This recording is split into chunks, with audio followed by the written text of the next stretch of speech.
Nahmaduhu sulihil karim. Amma ba'd. Hadirin yang dimuliakan Allah Subhanahu wa taala, sesungguhnya kejayaan kita, bahkan seluruh manusia, Allah Subhanahu wa taala hanya letakkan dalam agama yang sempurna. Sejauh mana kita mengikuti perintah Allah, mengikuti sunnah baginda Nabi Muhammad sallallahu alaihi wasallam. Seluruh anbiya alaihi salatu wassalam, dari Nabi Adam alaihi salam sampai Nabi kita baginda Nabi Muhammad sallallahu alaihi wasallam, kurang lebih 124.000 anbiya alaihi salatu wassalam, semua usaha atas agama, bagaimana agama ini sampai kepada seluruh umat manusia, sehingga seluruh manusia bisa mendapatkan kejayaan di dunia maupun di akhirat. Nabi-nabi tidak diutus untuk bagaimana usaha atas tanah, atas pemerintahan, atas emas, atas perak, tetapi semua nabi adalah diutus bagaimana agama ini bisa sampai ke seluruh umat manusia. Maka hadirin yang dimuliakan Allah Subhanahu wa taala, masyayikh kita itu menyampaikan bahwasanya ada beberapa sifat apabila kita amalkan maka akan mudah untuk mengamalkan keseluruhan daripada agama. Din can sifat esehe jin ko sikar pure din peramal karena asan saja ini. Ini 6 sifat bukan keseluruhan daripada agama, tetapi 6 sifat ini apabila kita pelajari maka akan mudah untuk mengamalkan keseluruhan daripada agama. Di antara 6 sifatnya yang pertama adalah yakin atas kalimah la ilaha illallah Muhammadur Rasulullah. La ilaha illallah maksudnya bagaimana kita yakin sempurna hanya kepada Allah Subhanahu wa taala. Maha adilnya Allah ini. Jadi asbab-asbab kejayaan itu setiap orang itu sama. Baik itu seorang raja, seorang miskin, seorang tentara, seorang siapa saja. Karena apa? Yang pertama adalah tempat untuk bersemayamnya Allah Subhanahu wa taala pada diri seseorang itu adalah dalam hati. Bagaimana dalam hati yakin sempurna kepada Allah Subhanahu wa taala. Seorang raja juga memiliki hati satu. Seorang miskin itu juga memiliki hati satu.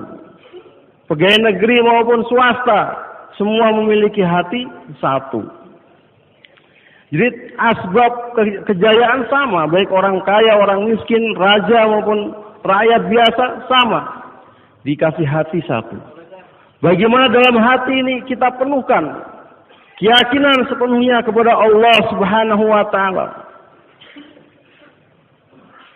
Allah Subhanahu wa taala adalah zat yang maha pencemburu. Apabila dalam hati kita ada keyakinan sempurna kepada Allah Subhanahu wa taala, maka kebesaran keagungan makhluk tidak akan bisa masuk dalam hati kita. Tetapi apabila dalam hati kita ada keyakinan kebesaran kepada makhluk, maka keagungan kebesaran Allah Subhanahu wa taala tidak akan bisa masuk dalam hati kita. Maka hadirin yang dimuliakan Allah Subhanahu wa taala, bagaimana supaya dalam hati kita itu ada keyakinan sempurna kepada Allah Subhanahu wa taala, bahwasanya pintu masuknya ke dalam hati ada 4. Lisan, mata, telinga, dan fikir. Bagaimana keempat-empatnya ini kita latih. Seperti mana masyayikh kita selalu menyampaikan, bagaimana supaya kita agungkan Allah Subhanahu wa taala. Wa rabbaka fakabbir. Kita agungkan Allah Subhanahu wa taala. Karena hakikatnya semua daripada Allah Subhanahu wa taala. Khaliq, Malik, Razik, Allah Subhanahu wa taala yang menciptakan langit, bumi, matahari, Allah Subhanahu wa taala. Apakah ada yang bisa menciptakan matahari selain Allah? Enggak ada. Allah Khalik, Allah yang menciptakan. Selain Allah diciptakan. Semua tadinya tidak ada, diadakan oleh Allah Subhanahu wa taala. Begitu juga Allah Subhanahu wa taala telah ciptakan semuanya. Allah Subhanahu wa taala tidak tinggalkan begitu saja. Semua dalam kuasanya Allah Subhanahu wa taala. Allah Malik, selain Allah adalah mamluk. Semua dikuasai oleh Allah, matahari, bintang, bulan, air, maupun ikan-ikan, maupun hewan yang ada di hutan-hutan, semua dalam kuasanya Allah Subhanahu wa taala. Sampai daun yang jatuh dari rantingnya, itu pun dalam kehendaknya Allah, dalam kuasanya Allah Subhanahu wa taala. Maka hadirin yang dimuliakan Allah SWT, bagaimana ini tertanam dalam hati kita. Sekarang ini umat Islam sendiri banyak meninggalkan perintah Allah. Karena apa? Di dalam hati kita tidak ada ta'zim dengan Allah Subhanahu wa taala. Seperti mana seorang santri, dia melanggar daripada hukum-hukum daripada madrasah. Karena apa? Karena dalam hatinya tidak ada ta'zim dengan madrasah, dengan ustadznya. Lalu begitu juga ini umat Islam. Dalam hatinya karena tidak ada ta'zim dengan Allah Subhanahu wa taala, sehingga untuk berbuat suatu kemaksiatan ini rasanya mudah saja. Seperti mana lalat yang hinggap, dibuang, diusir begitu saja. Maka hadirin yang dimuliakan Allah Subhanahu wa taala, bahwasanya di Hindustan, India itu dulu ada raja namanya Mahmudul Ghaznawi. Seorang raja tapi sangat sayang dengan hamba sahayanya yang namanya Ayas. Ayasnya orang hitam, jelek, sampai menteri-menterinya pun ngiri. Sehingga raja ini telah panggil semua menteri-menterinya, telah dikumpulkan semua. Setelah itu semua ditunjukkan. Semua kalian tahu ini apa yang saya tangan saya? Iya, itulah permata yang sangat mahal sekali. Maka dipanggillah menteri yang satu, menteri pertahanan yang kuat sekali. Ini kamu pegang, sambil ini satu lagi palu. Kamu palu itu daripada permata itu. Maka menteri yang pertahanan mengatakan, oh ini kan barang mahal. Kalau saja ini dijual kan bisa untuk beli satu pulau. Bahkan bisa untuk hidup satu orang seumur hidup. Sayang sekali kalau dipukul. Ya udah, sini diambil. Satu menteri lagi dipanggil begitu juga. Jawabnya sama. Wahai raja, inilah barang yang sangat mahal. Kenapa harus dihancurkan? Sayang sekali. Terakhirnya panggil Ayas. Wahai Ayas, sini kamu. Ini kamu pegang dan kamu pukul ini. Maka sama Ayas langsung dipegang, dipukul itu dari permata itu. Semua teriak semua. Itu bodoh sekali itu. Kenapa raja begitu senang sekali sama orang yang bodoh begitu? Maka raja tanya, wahai Ayas, kenapa kamu pukul itu permata? Kamu tahu nggak itu harganya berapa? Tahu ya raja. Kenapa kamu teganya memukul itu? Wahai raja, karena perintah raja yang lebih mahal daripada ini permata. Maka hadirin yang dimuliakan Allah Subhanahu wa taala, kalau ini umat Islam tahu bagaimana nilainya perintah Allah Subhanahu wa taala, sesungguhnya setiap perintah Allah Subhanahu wa taala nilainya lebih berharga daripada dunia seisinya. Hadirin yang dimuliakan Allah Subhanahu wa taala, kisah lagi daripada Ayas. Bahwasanya Ayas ini kelihatannya seorang hamba sahaya, tapi begitu cerdiknya ini Ayas. Suatu ketika Ayas ini telah dibawa oleh raja bersama menteri-menterinya ke gudang yang penuh dengan barang-barang yang mewah, emas, permata, segala macam ada. Maka raja telah mengilangkan siapa saja yang memegang daripada barang yang ada di sini, maka boleh bawa pulang dan jadi miliknya. Maka telah diiklankan, semua sibuk semua. Ada yang mengangkat lemari yang gede yang dari emas, ada yang patung dari emas, macam-macam yang berharga kelihatannya mahal, maka dikumpulkan semuanya. Ini Ayas cuma berdiri di sebelah raja saja. Maka rajanya tanya, wahai Ayas, kenapa kamu diam saja di sebelah saya? Kamu juga boleh ngambil sesuatu sini, apa yang kamu inginkan, yang kamu sukai, maka jadi milikmu. Maka Ayas mengatakan, wahai raja, benar yang raja katakan seperti itu? Apa yang saya pegang akan jadi milik saya? Oh iya, silahkan. Maka Ayas mengatakan, wahai raja, saya telah memegang ini raja. Kalau saya dapatkan raja, maka akan saya dapatkan semuanya. Maka hadirin yang dimuliakan Allah Subhanahu wa taala, dikatakan man wajadallah wajada kulla syai. Barang siapa yang mendapatkan Allah, maka mendapatkan semuanya. Barang siapa yang lepas daripada Allah, maka seperti mana dia tidak mendapatkan apa-apa. Maka hadirin yang dimuliakan Allah Subhanahu wa taala, bagaimana dalam hati kita selalu tawajuhnya, yakinnya kepada Allah Subhanahu wa taala. Bahkan dalam fadilah sedekah itu ada suatu kisah di situ tertulis. Nabi Musa alaihissalam jalan-jalan ke hutan, jumpa dengan satu orang. Dia dalam keadaan buta, tangan kakinya nggak ada. Tetapi ajib, itu orang buta dikasih makan dengan binatang-binatang buas, dikhidmati daripada singa, dikhidmati oleh ular, bahkan binatang-binatang buas di situ begitu. Bukan sesuatu yang aneh, sangat dekat sekali dengannya. Maka Musa alaihissalam heran mendekati oleh orang tadi. Wahai fulan, bagaimana keadaan denganmu? Oh, alhamdulillah, saya dalam keadaan tercukupi semuanya. Semua apa yang saya inginkan langsung terwujud. Tapi dua saja yang saya belum terwujud nih. Apa itu? Saya ingin jumpa dengan Musa alaihissalam. Nah, Nabi Musa, oh Musa adalah saya. Ya, sekarang kita sudah jumpa. Oh, alhamdulillah. Yang kedua adalah saya ingin minum daripada sungai Nil, air daripada sungai Nil. Sampai sekarang belum terlaksana. Oh, kalau gitu mudah. Saya akan ambilkan itu air dari sana. Maka telah pergi mengambil itu air. Begitu balik, itu orang buta tadi telah dicabik-cabik oleh singa dan juga binatang-binatang yang lain. Maka heran. Musa alaihissalam heran. Ya Allah, ini orang tadi begitu dekatnya dengan ini hewan-hewan, malah sekarang dimakan oleh hewan-hewan itu sendiri. Ada apa dengan orang ini?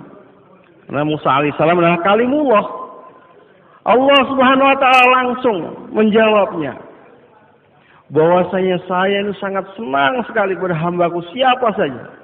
Setiap kali hajat meminta kepadaku. Maka ini si fulan ini selalu setiap kali hajat apa saja selalu meminta kepada saya. Dia telah berpaling dengan saya, maka saya telah hawalahkan kepada orang yang dia telah palingkan tersebut. Sehingga dengan sebab itu orang tadi telah dicabik-cabik oleh singa tadi. Maka hadirin yang dimuliakan Allah Subhanahu wa taala, begitu senangnya kita apabila menyebut Allah. Kita ada hajat minta kepada Allah, selalu ingat dengan Allah. Bahkan Allah Subhanahu wa taala mengiklankan di yaumul kiamat nanti, siapa yang menyebut meminta kepada saya dan saya tidak tunaikan di dunia, maka saya akan tunaikan sekarang di sini. Maka semuanya orang berharap alangkah baiknya dulu di dunia saya tidak tunaikan ini, saya mendapatkan sekarang di sini. Masya Allah. Maka hadirin yang dimuliakan Allah Subhanahu wa taala, untuk itulah bagaimana hati kita selalu hanya kepada Allah Subhanahu wa taala. Dan hadirin yang dimuliakan Allah Subhanahu wa taala, apabila kita yakin kepada Allah Subhanahu wa taala, maka kita kena tunaikan perintah-perintah Allah Subhanahu wa taala sesuai dengan baginda Nabi Muhammad sallallahu alaihi wasallam. Karena Rasulullah sallallahu alaihi wasallam adalah uswatun hasanah untuk kita. Suri teladan untuk kita. Dan Allah Subhanahu wa taala telah menyampaikan dalam Al-Qur'an, "Qul in kuntum tuhibbunallaha fattabi'uni yuhibbukumullah wa yaghfir lakum dzunubakum wallahu ghafurur rahim." Jadi kalau kita ingin supaya dicintai oleh Allah Subhanahu wa taala, maka kita jadikan diri kita mengikuti caranya Rasulullah sallallahu alaihi wasallam. Seperti mana tadi Ayas, kalau ingin supaya tadi Ayas dicintai oleh rajanya, maka setiap apa perintah raja telah diamalkan oleh Ayas. Caranya bagaimana? Ya caranya dengan Muhammadur Rasulullah. Rasulullah sallallahu alaihi wasallam setiap gerak-geriknya in huwa illa wahyu yuha. Setiap apa gerak-geriknya Rasulullah sallallahu alaihi wasallam ini bukan dengan nafsunya, tetapi dengan petunjuk daripada wahyu daripada Allah Subhanahu wa taala. Maka hadirin yang dimuliakan Allah Subhanahu wa taala, setiap amal apabila kita mengikuti caranya Rasulullah sallallahu alaihi wasallam akan menjadi mahbub di sisi Allah Subhanahu wa taala, akan menjadi dicintai oleh Allah Subhanahu wa taala. Maka hadirin yang dimuliakan Allah Subhanahu wa taala, bagaimana kita selama 24 jam kita kena belajar bagaimana caranya Rasulullah sallallahu alaihi wasallam. Dan juga hadirin yang dimuliakan Allah Subhanahu wa taala, Maulana Umar Palanpuri, beliau mengatakan bahwasanya kita umat Islam apabila yakin dengan sawah, ladang, dengan asbab, dengan pertokoan ini yang memberikan rezeki kepada kita, yang menghidupi kita. Apa bedanya kita dengan orang kafir? Orang kafir juga mengatakannya yang menghidupi saya dengan sebab ini, daripada sawah saya, dengan sebab ini, daripada toko saya ini masya Allah bisa nyekolahkan anak saya, begini ini itu. Bedanya kita dengan apa? Maka hadirin yang dimuliakan Allah SWT, Maulana Umar Palanpuri mengatakan asbab yang paling hak, paling pasti adalah asbab yang dibawa oleh baginda Nabi Muhammad sallallahu alaihi wasallam. Dan asbabnya baginda Nabi Muhammad sallallahu alaihi wasallam yang paling besar adalah salat. Perintah Allah Subhanahu wa taala yang paling utama adalah salat. Begitu juga ini Rasulullah sallallahu alaihi wasallam, setiap kali ada masalah maka tawajuhnya dengan salat. Bahkan Allah Subhanahu wa taala begitu menjanjikan kepada orang yang telah menjaga salat, barang siapa yang menjaga salat 5 waktu, maka dalam jaminanku dia akan saya masukkan ke dalam surgaku. Ini dalam hadis qudsi. Betapa besarnya janjinya Allah Subhanahu wa taala untuk melakukan salat 5 waktu saja. Janjinya begitu besarnya. Bahkan dalam fadilah amal dikatakan kalau saja seorang lurah, seorang bupati, seorang menteri menjamin dia, maka betapa tenangnya kita. Dan ini Allah Subhanahu wa taala yang menjamin kita. Kita akan berikan kejayaan yang hakiki, akan dimasukkan ke dalam surga dengan suatu amal yang sangat ringan saja.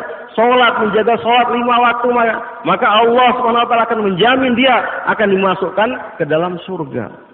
Maka hadirin yang dimuliakan Allah Subhanahu wa taala, ini bagaimana sholat kita jaga yang sungguh-sungguh. Maka hadirin yang dimuliakan Allah SWT, bahkan sholat inilah yang akan menyelesaikan masalah-masalah kita. Masalah di dunia, masalah di kubur, masalah di maksar, sirat, surga, neraka. Untuk itulah hadirin yang dimuliakan Allah SWT, bagaimana kita perbaikin sholat kita. Bahkan sholat pun perlu belajar. Dengan yakin juga. Setiap amal itu kalau tanpa yakin ya susah. Ya sahabat radhiyallahu anhu pada zamannya itu setiap amal begitu yakinnya. Maka apabila perang, maka sahabat radhiyallahu anhu pada zaman tabi'in telah cerita. Kami waktu zamannya Rasulullah sallallahu alaihi wasallam kalau perang itu enggak lebih daripada seperti mana memerah susu kambing saja, sebentar selesai.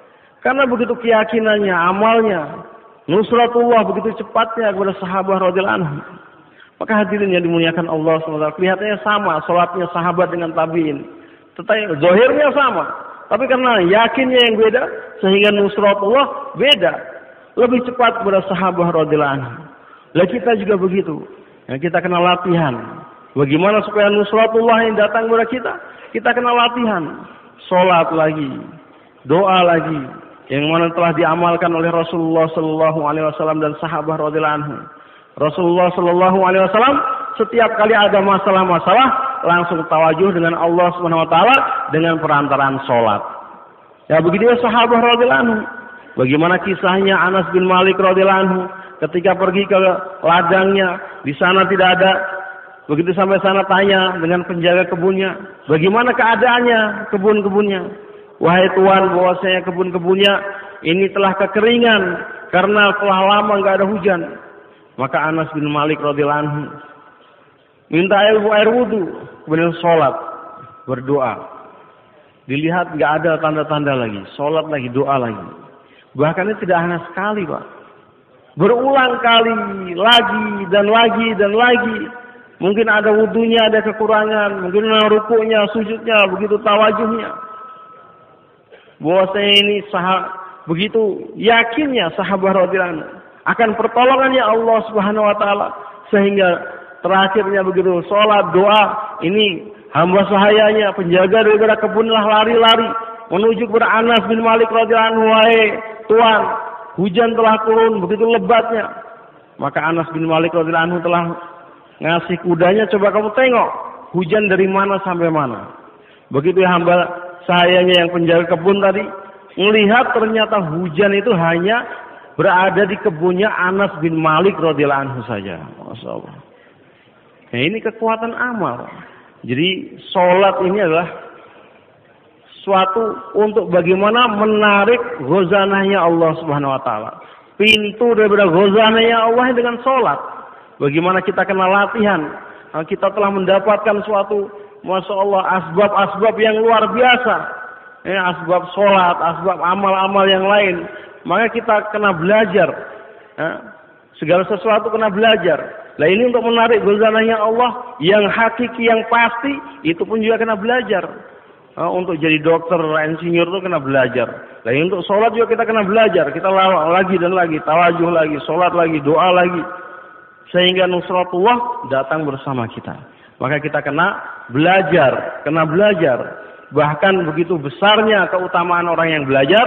Orang yang dari rumahnya keluar untuk menuntut ilmu, maka akan diampunkan semua dosa-dosanya. Orang yang belajar menuntut ilmu akan diampunkan semua dosa-dosanya. Bahkan kalau syahid, maka akan dihitung syahid di jalan Allah Subhanahu wa taala. Dan juga hadirin yang dimuliakan Allah Subhanahu wa taala, di samping itu bagaimana kita kena jaga daripada zikir kita. Jadi zikir ini juga memiliki kekuatan yang luar biasa. Bagaimana kisahnya daripada sahabat radhiyallahu anhu. Ada seorang sahabat, Auf bin Malik. Anaknya inilah tertawan oleh musuh. Maka telah datang kepada Rasulullah, ya Rasulullah, anak saya telah ditawan. Maka Rasulullah sallallahu alaihi wasallam mengatakan, kamu baca la haula wala quwata illa billah. Kamu dan juga istri kamu juga. Maka ini telah pergi balik ke rumah.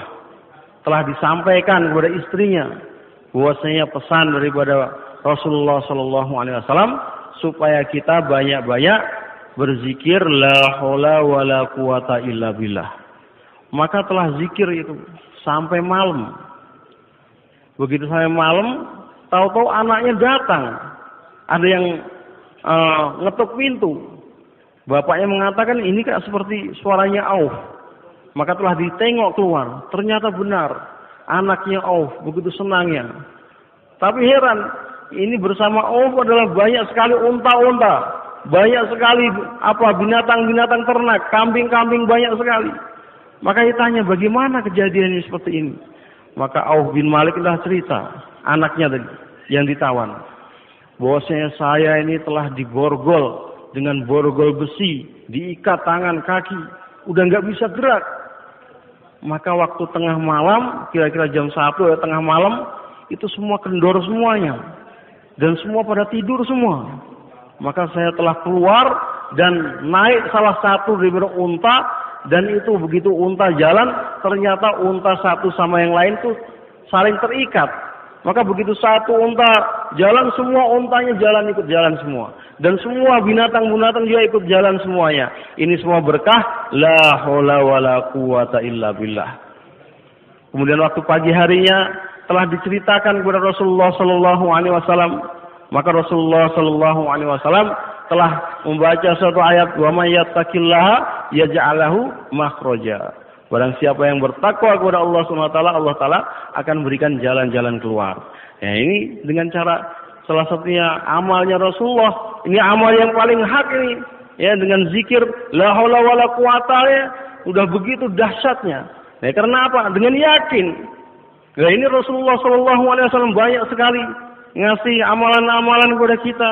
Barang siapa yang beristighfar, 1 kali istighfar, maka walaupun dosanya sebesar buih di lautan, maka semua Allah Ta'ala akan ampunkan semuanya. Barang siapa bersolawat, sekali solawat saja, maka rahmatnya Allah Subhanahu Wa Ta'ala akan turun 10 rahmat, akan dinaikkan derajatnya 10 derajat, dan juga banyak sekali dengan sebab solawat ini. Bahkan amalan-amalan sesungguhnya, amalan-amalan zikir inilah penarik rezeki juga. Seperti tadi, sholat dengan yang lain-lainnya, ini menarik rezeki. Ya, begitu juga ini dengan zikir pagi petang. Subhanallah wa bihamdi, subhanallahil azim wa bihamdi, astaghfirullah.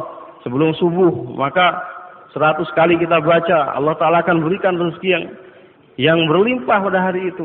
Dan barang siapa pagi sore selalu menjaga dari zikirnya, maka Allah SWT akan cukupkan pada hari itu.